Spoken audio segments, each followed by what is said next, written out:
এদের মধ্যে একটা জেদ চেপে বসে। তিনি বর্ষাটি দূরে ছুঁড়ে ফেলেন এবং কুলুসের খুব কাছাকাছি যেয়ে তার জামার কলার ধরে ফেলেন। অতঃপর এক ঝটকায় তিনি কুলুসকে ঘোড়ার উপর থেকে মাটিতে ছুঁড়ে ফেলে দেন। কুলুস এত বড় জেনারেল, অথচ মাটিতে পড়ে নিথর পড়ে থাকে। হয়তো খালিদের বিরুদ্ধে লড়াই করার যে হিম্মত, সেই হিম্মতটাই সে হারিয়ে ফেলেছিল।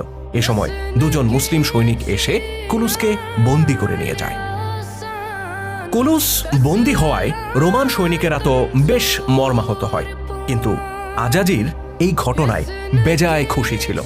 সে কামনা করতে থাকে মুসলিমরা যেন কুলুসকে এখনই হত্যা করে ফেলে। এবার সে নিজে সামনে অগ্রসর হয়।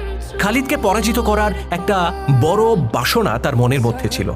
অতীতে সে বহুবার বহু যুদ্ধে নিজের বাহাদুরি তো দেখিয়েছে, কিন্তু কুলুসও বিভিন্ন রণক্ষেত্রে নিজের যোগ্যতা প্রমাণ করেছে, যে কারণে সম্রাট তাদের দুজনকেই সমান গুরুত্ব দিতেন।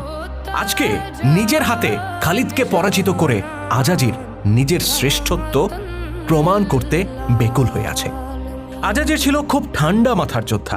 সে সামনে অগ্রসর হয়ে প্রথমে মুসলিম কমান্ডারের সাথে কিছুটা তামাশা করতে চায়।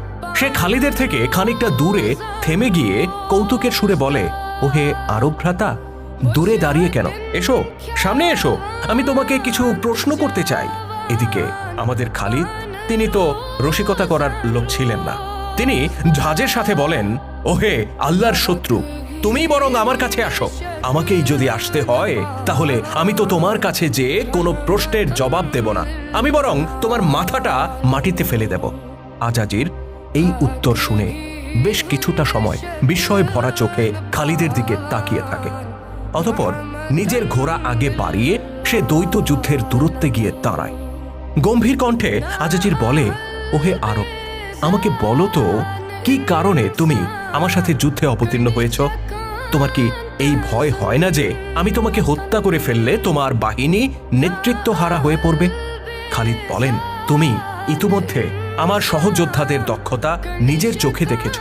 তাদের জন্য আমি অপরিহার্য নই, বরং তাদের জন্য একটা তাকবীরই যথেষ্ট। হুকুম পাওয়ার সাথে সাথে তারা তোমার এই বাহিনীটাকে ধ্বংস করে দিতে সক্ষম। আমার এই বাহিনীকে ক্ষুদ্র দেখে তুমি আপ্লুত হইও না। এদেরকে তুমি কখনো পরাজিত করতে পারবে না, কারণ তোমরা রোমানরা বেঁচে থাকার ব্যাপারে যতটা আগ্রহী, জীবনকে তোমরা যতটা ভালোবাসো, আমার এই যোদ্ধাদের প্রত্যেকে মৃত্যুকে ঠিক ততটা ভালোবাসে। আল্লাহর পথে নিজের জীবন উৎসর্গ করাকে তারা সবচেয়ে বড় সফলতা বলে বিশ্বাস করে। তাদেরকে তুমি কি করে পরাজিত করবে?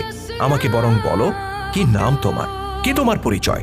খালিদের এই প্রশ্নে আজাজির যেন বিস্মিত হয়। সে বলে, তুমি আমাকে চেনো না, অথচ গোটা বিশ্ব আমাকে চেনে। আমি সিরিয়ার শ্রেষ্ঠ যোদ্ধা, আমি পারসিকদের ঘাতক, আমি তুর্কিদের মৃত্যুদূত। খালিদ বলেন, ও রে, এ তো দেখছি অনেক লম্বা পরিচয় তোমার, তো নামটা তো বলো। আজাজির বলে, মৃত্যুর ফেরেশতার নামে নাম আমার। তোমরা আরবরা বলো আজরাইল, আর রোমানরা বলে আজাজির। এই নামেই সবাই চেনে আমাকে। আজকে তোমাকে হত্যা করার পর তোমার লোকেরাও আমাকে এই নামেই চিনবে। খালিদ রাদিয়াল্লাহু তাআলা আনহু হেসে ওঠেন। তিনি বলেন, আমার ভয় হয় যার নামে তুমি পরিচিত